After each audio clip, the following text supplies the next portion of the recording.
which is really something incredible, I think.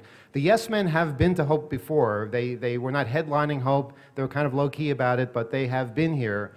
It's really awesome that they're in New York so much. Basically, we have a lot of people come to these conferences and speak on stage that have a lot of balls, but I don't think anybody can beat these guys who basically impersonate organizations like the World Trade Organization or Dow Chemical, get on international television, fool the media, fool the world, and use their abilities to make announcements that should have been made to start with. For instance, a chemical company that was responsible for the deaths of tens of thousands of people in a foreign country offering to make restitution. Well, in real life, they never did. But in the Yes Men world, yes, they did on the BBC. And then the real company had to take it back. So the statement was really made. It's incredible what you can do with imagination, a little bit of courage, and a community like this behind you. The Yes Men will be appearing today. We're using a combination of technology and real life to present this to you. Amazingly, we usually have network issues of one sort or another or some kind of a problem. It's been going swimmingly well. A big hand to all the network people for keeping it going. And I like to, unlike most Yes Men appearances, which usually devolve into chaos because someone figures out that, hey, this isn't really who it's supposed to be, I think this is going to be kind of basically, I don't want to say calm, but it's going to be what it is. Yeah. So with that, I'd like to introduce Andy from the Yes Men. Let's give him a big round of applause.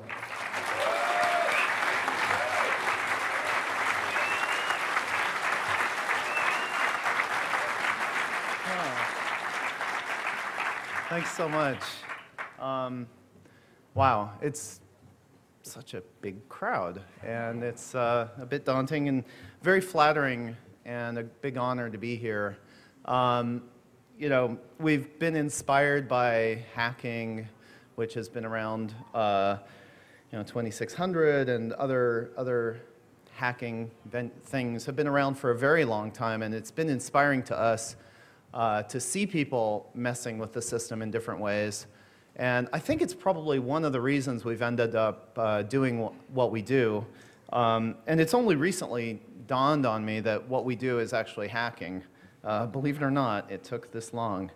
What we do, basically, I think, is hack into mainstream journalism. We work with mainstream journalists, essentially. Maybe it's social engineering.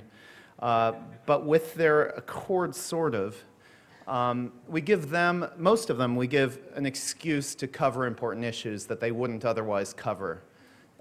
Issues that are desperately important to get attention for, like the one that Emmanuel mentioned. But we work with them by giving them funny jokes to cover instead of the important issue, because they can't cover the important issue just because it's important. 20th anniversary of the Bhopal catastrophe, biggest industrial disaster, nobody ever compensated for it, site not cleaned up, not important.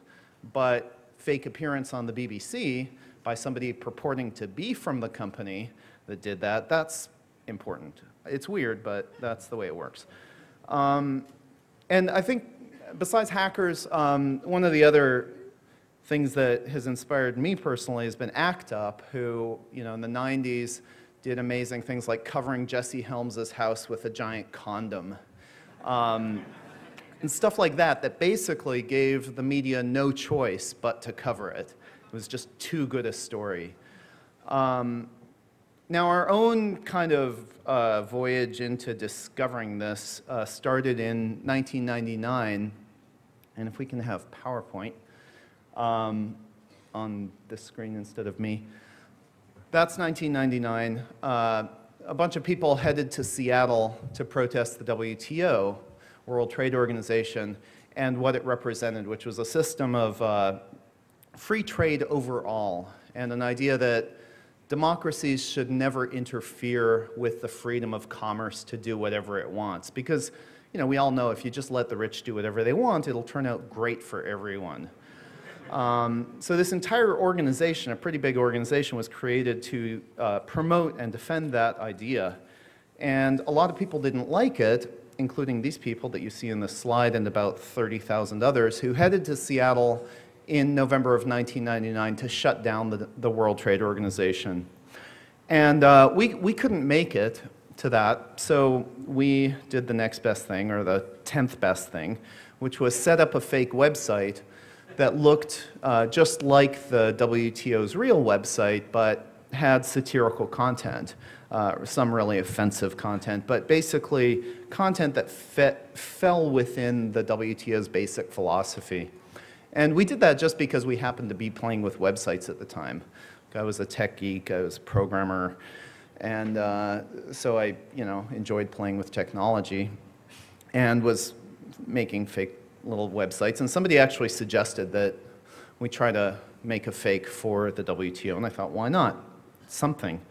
A great weird thing happened as a result of this website, though. The WTO itself posted a press release on its website saying that it was terrible. And this was at a time, 23 November, you can see the date there. It was just before these 30,000 people were going to shut down the WTO, and everybody knew it. And the WTO chose to devote a press release to our website instead of them. Nobody noticed their press release, of course. And so the head of their PR agency, being very well educated in public relations techniques, sent us an email and said, "You terrible people have made us write a press release about you. Don't you feel ashamed of yourselves?" And so we were very ashamed and confessed our sins to about 10,000 journalists on our email list, which made a lot of people laugh. A lot of the journalists found it very funny that the WTO was going after this little website by some people called the Yes Men. And as a result, there was a bit of press, things like the Seattle PI, which no longer exists, covered the issue, and as a result, it got into whatever search engines there were at the time. I think you guys probably remember a lot better than I do. Things with funny names, like Lycos, and as a result, we started getting invitations to speak as the WTO. Because of the search engine, people would stumble onto our fake website and think it was the real thing, and we started getting invitations, as well as a whole lot of other correspondence meant for the WTO. So we were answering really complicated trade questions at the same time, having a lot of fun doing that. The first time we got this email asking for somebody from the WTO to speak at a conference, it took us about 2 months to answer it because it was so weird. And we didn't really imagine we could do it, but we finally accepted. And it was for a law conference in Salzburg, Austria. And we presented a talk as the WTO in which the WTO basically says, well, okay, we're privatizing most things, and that's great because, we all know democracy shouldn't interfere with business, but there's one thing we haven't privatized yet, and that's democracy itself. So let's try to do that, and we should start with voting and make it so that instead of corporations paying money to political campaigns, which then pay people to make ads and then pay people to put them on their TV stations, which then are supposed to convince voters to vote for the candidate, incredibly inefficient. It's like the perfect example of inefficiency in government. Let's just have a system, online, website, websites are amazing, and you can have the corporations just pay money directly to citizens to vote for whoever they want.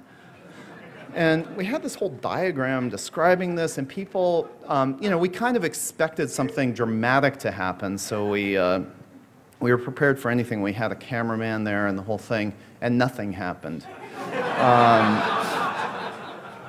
And that was the first of many experiences of nothing happening. The next invitation we got was to a textiles conference in Tampere, Finland. It was a conference on textiles of the future. And so we decided, okay, it wasn't enough to say the most grotesque thing we could imagine. Now we've got to show a pretty grotesque thing.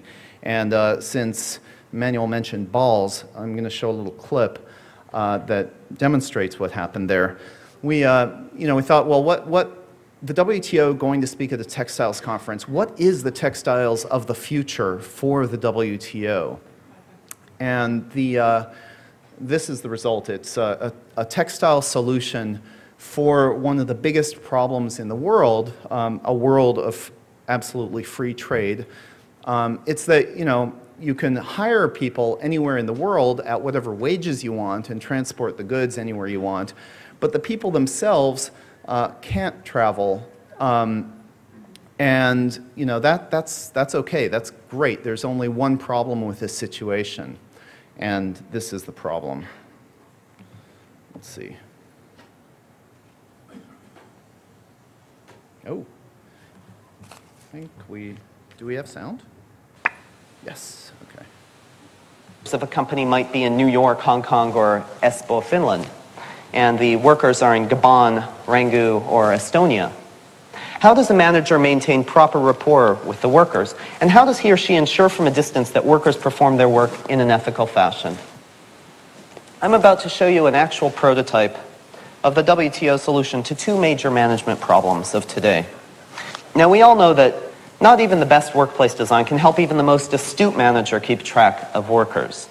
What you need is a solution that enables complete rapport with workers, especially when they're located far away. Mike, would you help me a moment?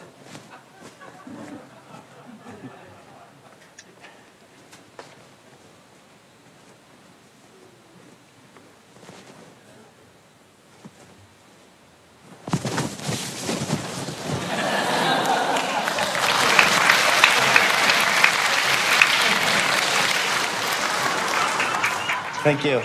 This is much better, much more comfortable. This is the WTO's answer to two of the major management problems, and we're calling it the management leisure suit. It's the two problems again, how to maintain close rapport with distant workers, and how to remain comfortable and increase leisure activities. How does the management leisure suit work, besides being extremely comfortable, as I can guarantee you? Well, allow me to describe the suit's core features.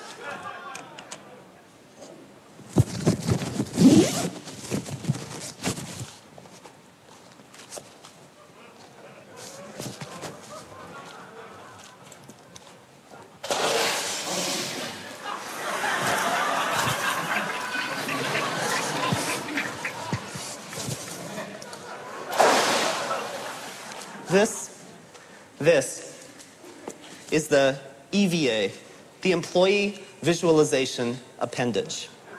It's an instantly deployable, hip-mounted device with totally hands-free operation that allows the manager to see his employees directly right here. Signals communicating the exact amounts and quality of physical work are transmitted not only visually right here, but directly through electric channels implanted directly into the manager. The workers, for their part, are fitted with corresponding transmitting chips that are implanted humanely directly into the shoulder. But the other equally important achievement of the MLS has to do with leisure. In the United States, leisure, another word for freedom really, has been decreasing steadily since the 1970s.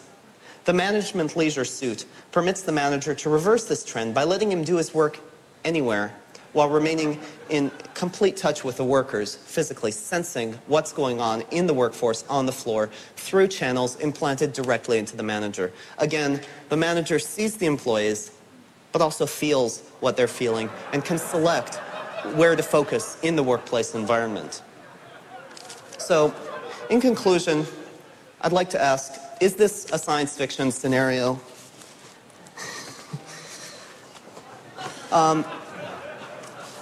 The answer is no. Everything we've seen here, everything we've been talking about is entirely possible today.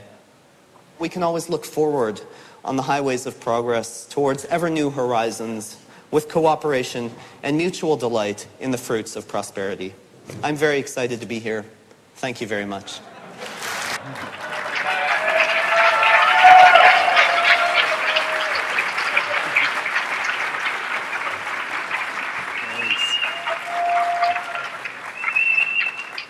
Thanks. Afterwards, the president of the conference asked for questions. There weren't any. And we actually spent the entire day with these people and had dinner, and I was seated across from the daughter of the president, and it was completely weird to spend, and we went home and there was absolutely no reaction. But fortunately, we had all this footage, and the local paper did cover a full-page photo of basically that, and describe the WTO demonstrating this technology. And they got it. I mean, that newspaper got it and made fun of it. And it got a certain amount of press. So that was a sort of way that we hacked a bit about that story into the media, remote labor and the inhumanity of outsourcing. Our biggest kind of news hack came a few years later when a friend of ours from Greenpeace suggested that we use these weird talents that we seem to be developing to go after a real on-the-ground problem in Bhopal, India, which Emmanuel alluded to. In 1984, a big chemical plant exploded there, killing like 3,000 people at once, and up to 20,000 people over the ensuing years. 120,000 people sick for life. The maximum anybody ever got for that was $500 compensation, and the site itself was never cleaned up. So we thought that was terrible, of course, and we set up. In 2001, another element of the puzzle. The company that was responsible in 2001 was sold to Dow Chemical, who continued to refuse to do anything about it. So we did what we knew how to do, set up a website for Dow Chemical, a fake Dow website, sent out a press release saying that basically Dow would never compensate the people in Bhopal because the people in Bhopal were too poor to be shareholders. And that's pretty much the truth, and it didn't really get much attention because it's true. So it did get a little bit of attention, though. There were a couple of articles, a couple of blogs posted it, and as a result, it did get into search engines.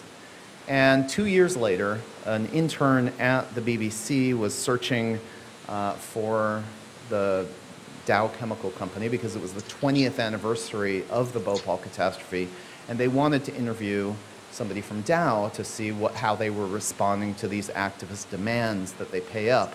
And the intern stumbled on our site, and the BBC were extremely surprised that we were very happy to go on and say and talk, because Dow never does agree to say anything.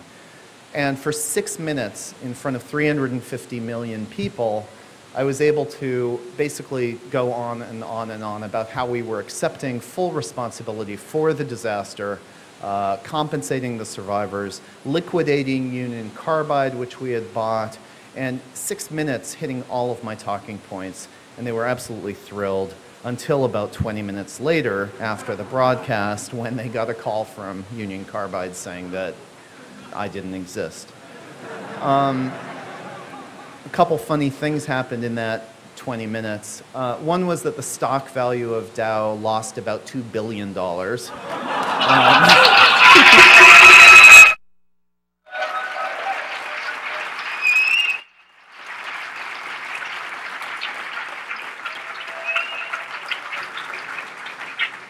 People always applaud for that, and I'm so confused. You should be booing, because it says that if a company does the right thing, they get punished by the marketplace.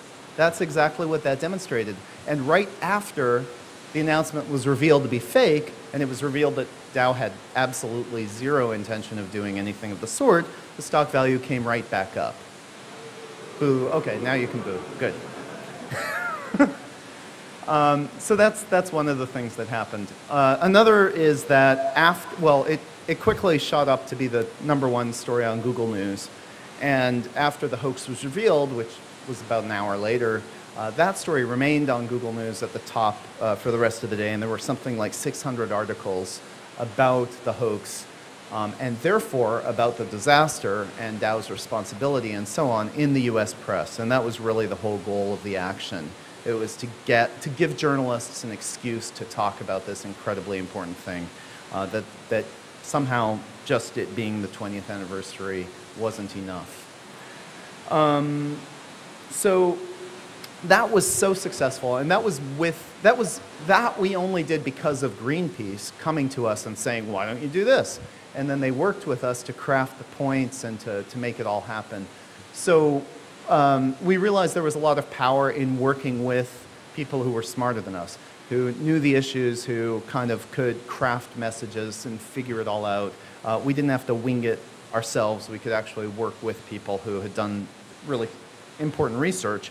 And so we decided that that's how we would operate from then on. We'd work with organizations directly, first collaboratively, and then we decided we'd work with organizations and actually help them to carry out the projects entirely by themselves with a little bit of advice and a little bit of help.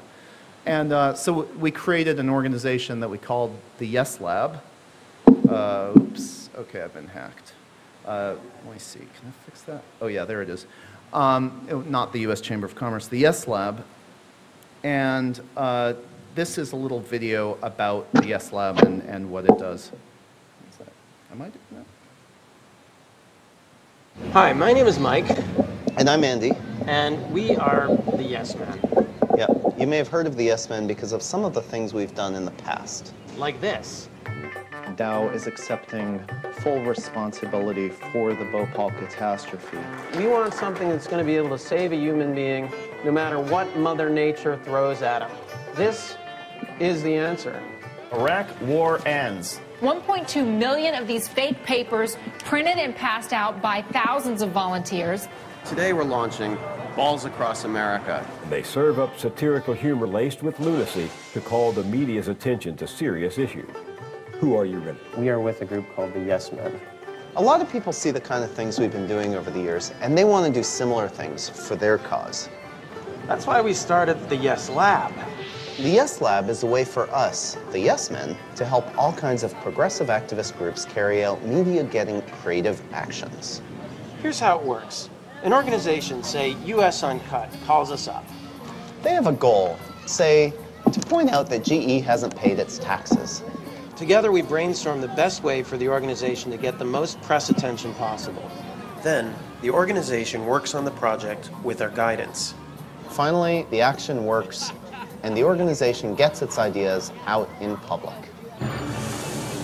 And this morning, a story crossed the Associated Press saying that General Electric was going to pay back a $3.2 billion tax refund. The stock moved when that story crossed the wires. It had all the makings of a major news story. The guys behind the prank, they call themselves US Uncut, who work with the grassroots group, the Yes Men. I pay my taxes, why doesn't GE? That's where the impulse came to do this prank. In its very first year, the Yes Lab helped activist organizations embarrass Canada for their disastrous environmental policy. The world was laughing at Canada because of a press release. Demolish Chevron's $80 million greenwashing campaign. To counter the Chevron spots, an activist group created these spoof ads. Make the U.S. Chamber of Commerce very angry indeed. I'm Eric Wolfschlegel. I'm with the U.S. Chamber of Commerce. This guy is a fraud. He's lying. And highlight the health effects of coal plants on children. The victim of this hoax is Peabody Energy. The website claims it wants to make asthma cool by making their inhalers cool. The organizations that we've worked with have been very happy with the results, and more importantly, they now know how to do it again themselves. Now that we know that the Yes Lab can work, we're ready to officially launch. So if you want to try something, write to us at this address here.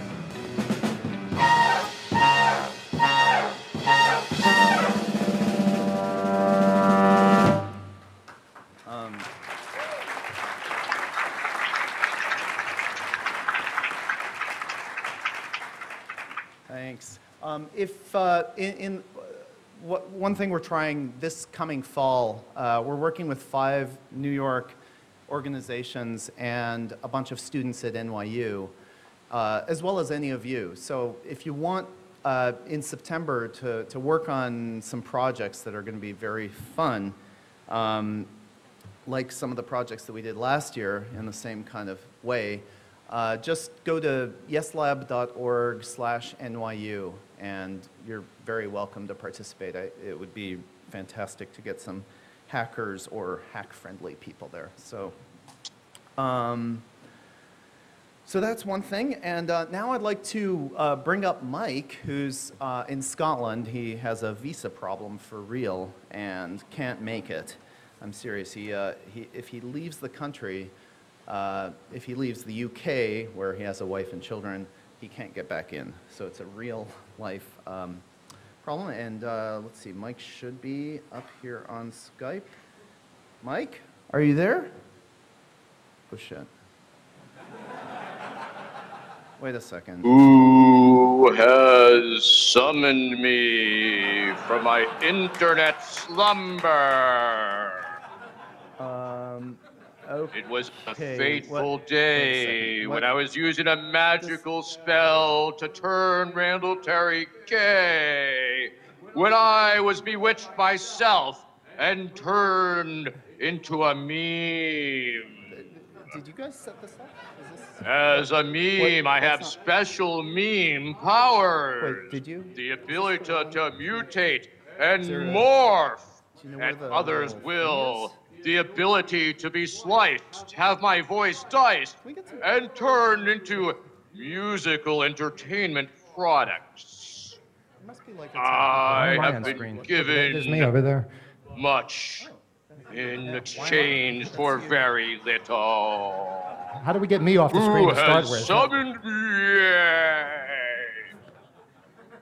That's Life not- in okay, the I'm sorry. internet is very fast. If you have ever seen Anybody know how to use Tron, you know exactly what I mean.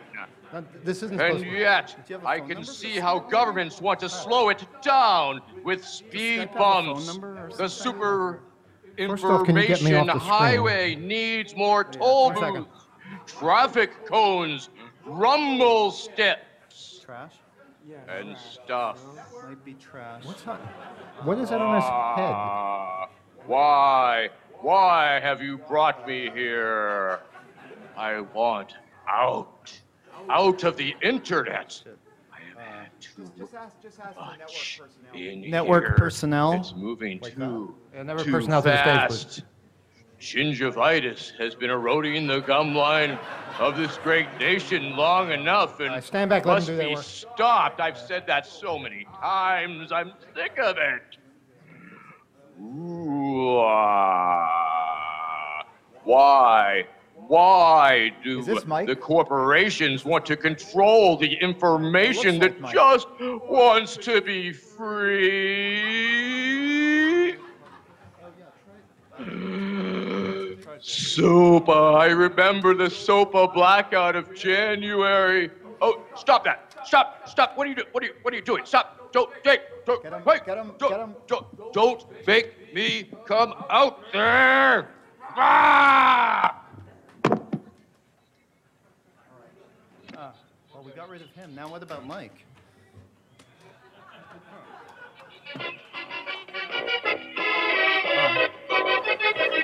Let me try again.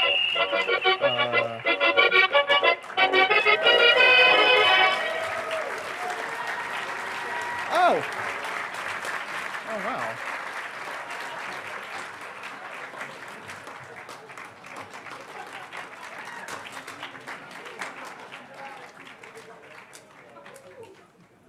All right. Hello, everybody! I'm Vermin Supreme!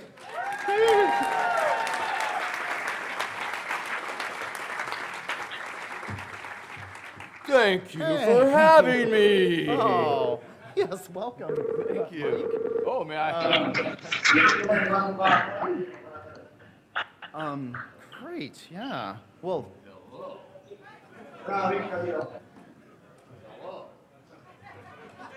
Hello, is this one on? Hello? Hello? Hello? Hello?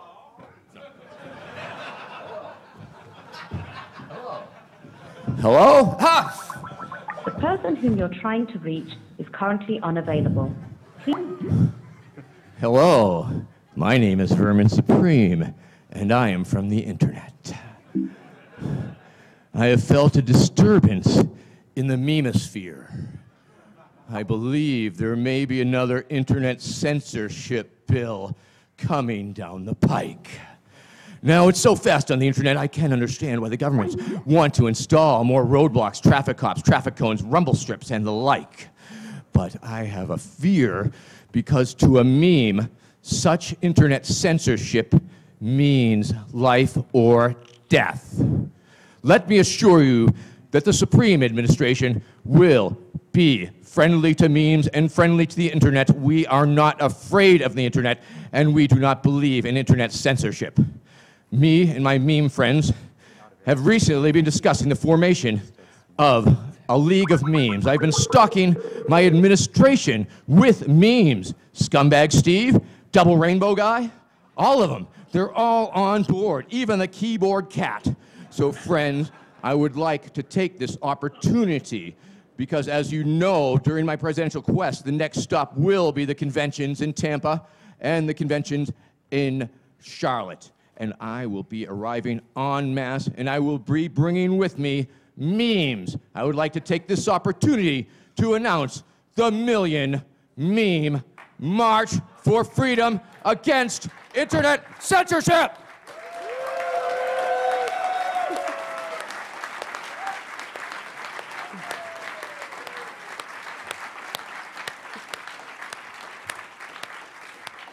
Thank you, my fellow digital Americans. So, what can the Yes Labs do for me? Oh dear. Mike, what can the Yes Labs do for the Million Meme March? Hello? Very little, really. It relies on everyone participating and creating their own memes, I guess. I mean, all that we can do is sit back and do it all, whatever we can do as individuals. Personally, I don't know, I'll start with a boot on my head. A very wise choice. Yeah, and Mike's absolutely right, Vermin. Yes? We can't do anything. Mike is very scary back there. Yes. I'm going to try not to look at him. Don't remind me he's there. Thank you. Should have seen you. No, but does anybody have any ideas? The ideas, right, you actually want meme ideas, right, for real? Yes, I'm looking for meme-related ideas to make this Million Meme March the most effective march in the history of all American politics. I want to make it a high-visibility event that will draw attention to this most disturbing issue, because without the internet, there are no memes. And let's face it, without blatant copyright infringement, I would not be here today.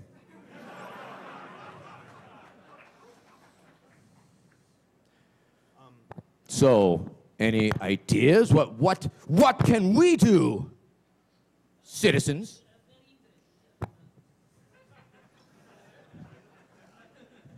Hello, my name is Ambassador Krusov. I'm from Soviet Unterzegersdorf. I came here on a cargo ship. It was longer.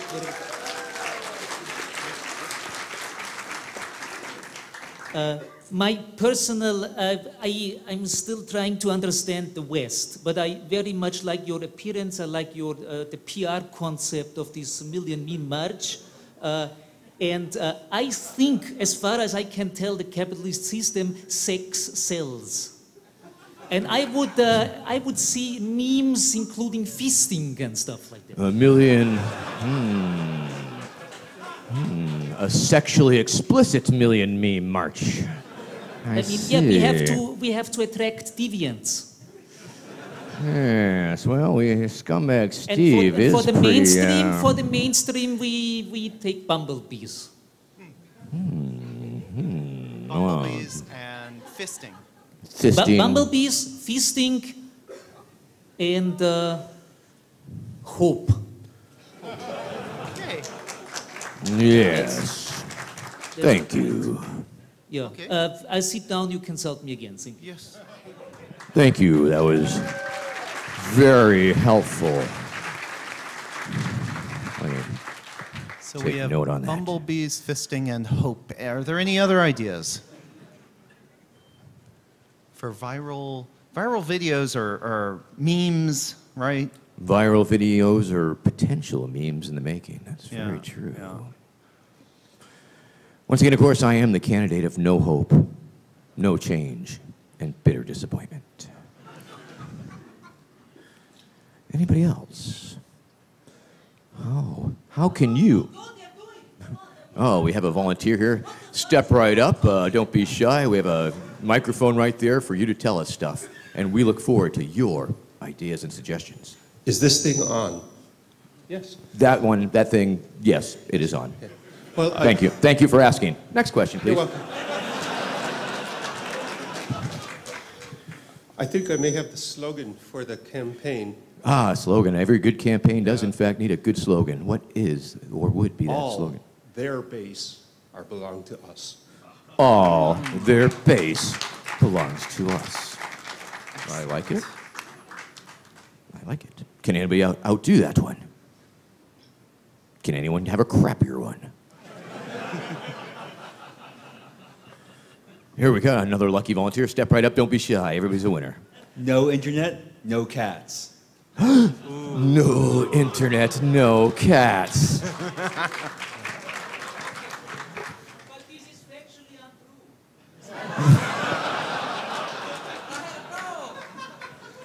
Save the cute kitty cats. Read me, Dr. Memory. Yes, sir. You standing at the microphone. Yes, I think that memes should be open source. Like wide open, like goats say. Okay. Yeah.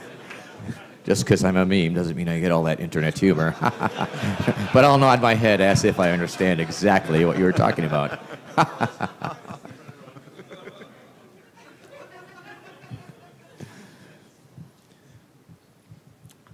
All right. Those are some really good ideas. Some fantastic ideas. Those ideas are going to take this baby through the roof. Yeah. All the way. Now, yeah. Oh.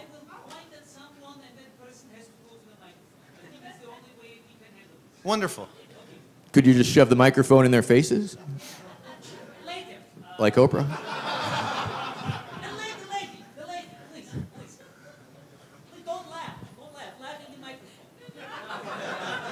Because memes are essential to the American way of life. America would not be the same without. The lady. Lady.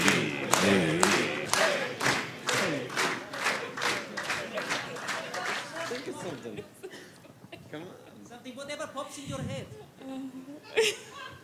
Tell us your opinion on fisting. Because this Million Meme March is very important, because the Million Boothead March has too much real possibility of turning into utter chaos at the end with the people throwing their boots at the riot cops and whatever. But you have a strong Western will. I give you the microphone. So. I want to save the memes because they're very important to me, and I enjoy them greatly. So maybe you could have like fake people who look like people from the memes, like save the memes, like like Michael Jackson and all the singers singing like. He was very memey, yes. Meme impersonators. You're suggesting that we have meme impersonators. Yeah, like singing like how they had I can't remember it's from like all the great singers were from like the 80s. We Are the World Only with Me. Yeah. Yeah. Oh, we are the memes. And you have like people who we are the internet. And we give you mindless entertainment on your computer at work. How about you? I like that idea. Thank you. And the keyboard cat died, so you shouldn't, you let him rest in peace, But he is running for president. I saw the signs. He's got my vote. All right.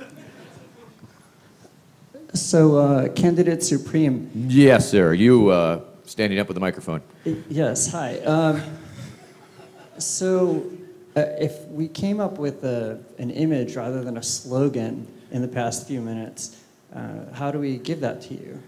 I guess you would hashtag it million memes. Million memes. Million memes. Hashtag MILLIONMEMES.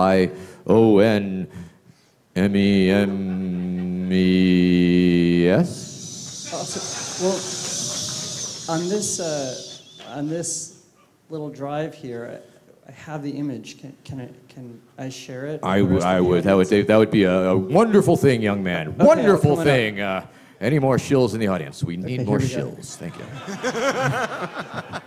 I feel like it would go a lot better if you could get the ridiculously photogenic guy to be your spokesman.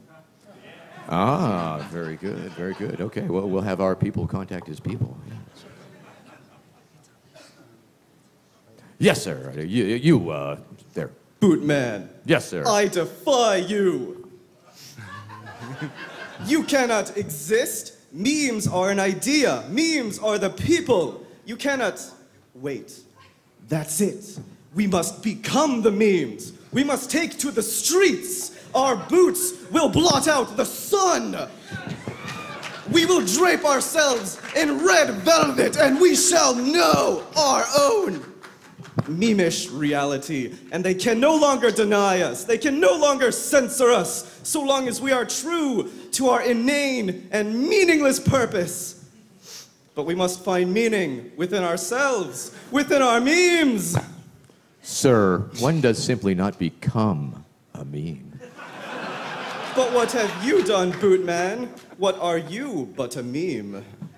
What are you when you take the boot off? Are you still a meme? You got me there.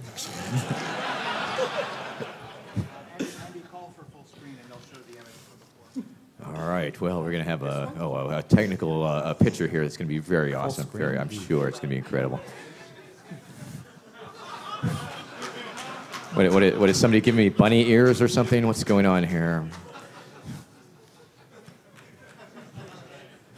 Spam bots are becoming more and more intelligent. And so we have these Turing tests that, let them, we can see they're becoming more and more intelligent. So I propose that their singularity is going to come this year, and we're going to have, self-aware spam bots. So I predict a Ugg Boots Viagra revolution of 2014. Oh. Yeah. Viva la revolution. It's going to happen. It's going to happen. Excuse me, my lawn. Get off my lawn, please. Thank you. Oh, yes. You damn kids, get off my lawn. Okay, hi, I'm Weena from the media show. Weenus? Good to see you guys. You guys are, Yes Men are totally my hero. Vermin Supreme, it's nice to meet you. Thank you, it's a pleasure. So my meat person here was at Tim Huang's great talk on bots earlier today. And Tim Huang was talking about how governments and advertisers and researchers have all been looking into ways to use bots to influence public opinion. And there's actually a lot of evidence that people will... I prefer sock puppets. This is private, and I'm not actually a sock puppet. I don't know what kind of biases you have, but I'm not actually a sock puppet. Okay, My apologies, I'm a continue. little bit more complex than that, thank you. I was actually sorry, born here at Hope. Didn't mean to imply anything. So, anyway, let's not talk about me. This is not an ad hominem attack. So the bots, people will actually befriend bots online, and they can be used to make a whole conversation more happy or make a whole conversation more angry. And I'm wondering, have the Yes Men done any work to sort of start to think about how to use bots to influence public opinion? I await your response. I don't know.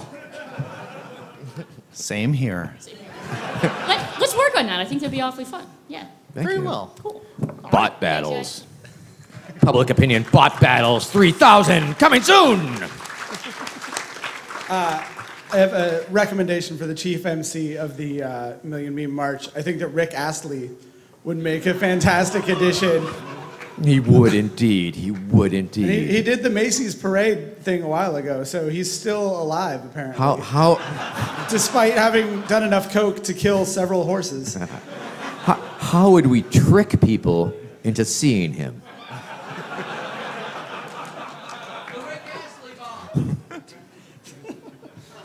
Well, all right, so those are some amazing ideas. I promise if you come to the Yes Lab in September, there will not be a Soviet forcing you to have ideas if you're not ready. Although, well, yeah. Okay, we might have a Soviet forcing you to have ideas, but Maybe a smaller one. it will be a smaller group, so it will be less mortifying to be forced to have an idea in front of everybody. And there will also be no fisting. So, Fist fights, maybe. well, okay, there will be fisting then. Fine, that's fine. Yay! All right, yeah, it's a democracy. Yeah, consensus.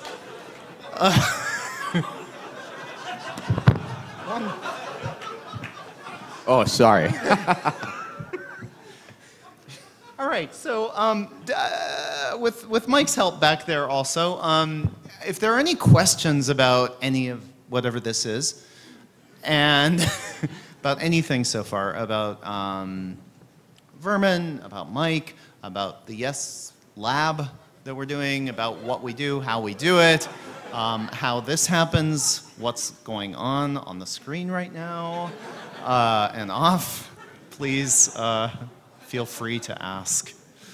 And there's more videos to show you as answers if we don't have the answers.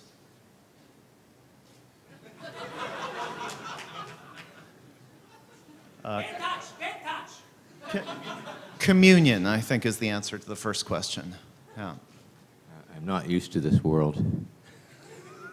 Your ways are strange to me. I'll ask another question if I may. Oh, yeah. As me this time, not as my puppet. So I know you, at least one of you, is affiliated with academia somehow, and I'm sort of wondering how you sort of balance out your life as an activist with your life as an academic, and how you keep people from firing you when you do these incredible things. I will not answer that question because it doesn't apply to me at all. Thank you. But you're not a doctor of something? Anyway, Mike and Andy, if you want to go ahead and answer. I can answer that question. I think that the answer is that you don't keep people from firing you. They do occasionally, but they haven't lately fired Andy, and they haven't fired me ever, because they also sort of like what we do. They're in a kind of tough situation because they want some amount of attention and prestige, and in some circles there is attention and prestige involved with what we do. Also, to our credit, or I shouldn't say to our credit, it's to our discredit, we've never actually been arrested for doing the types of things that we do. We've never been charged. We have been sued once, but everybody gets sued. I mean, come on. That's nothing to be afraid of or to think is means that you're doing anything illegal. It doesn't. It just means you're being sued. So I think that, overall, it's, they don't have any reason to fire us. So, I mean, we'd have good grounds to fight it. Although if you don't show up to work, then they have a very good excuse to fire you. So I recommend that if you are an academic and you're doing things like that, then just, show up to work, teach your classes, and then they probably won't fire you. I mean, one of the things. That's my theory. One of the things I sort of wonder is a lot of us. It doesn't mean that they've fired plenty of people in the past. They fired very well-known, fantastic activists in the, Frances Fox Piven is a good example. She was let go from Boston University in around 1980. There's a whole bunch of people who've been fired because of their politics, and so that's why there's the tenure system. Not that that always works. Well, but then there's also many of the younger generation of us are having to be adjuncts, where we are much more unstable to begin with, and so that's a concern. I don't know if you guys want to address that. It feels like we're working on a slightly different terrain. Well, now. okay. Let me put it this way then. I think that the risks of being fired are in some ways unknowns. You won't know if you're going to be fired by doing something until you do it. It's a total question mark, and you can't be, manage your behavior if you know what you're doing is right based on a climate of fear. It just won't work because you'll never know what that limit is, and you'll never know even who your allies are. And if you get fired, the worst thing that happens is that you lose your job, I think. And chances are that the attention that's generated by that will help you get another job. So that's my, unless you basically are like in a really, really, really tough situation personally, I would say that the risks of being fired are very slim compared to the risks of doing what you really need to say and do, exercising your freedom of speech. That's rough in today's economy, but I'll go ahead and take that and get it everybody else's way. Thanks, I appreciate it.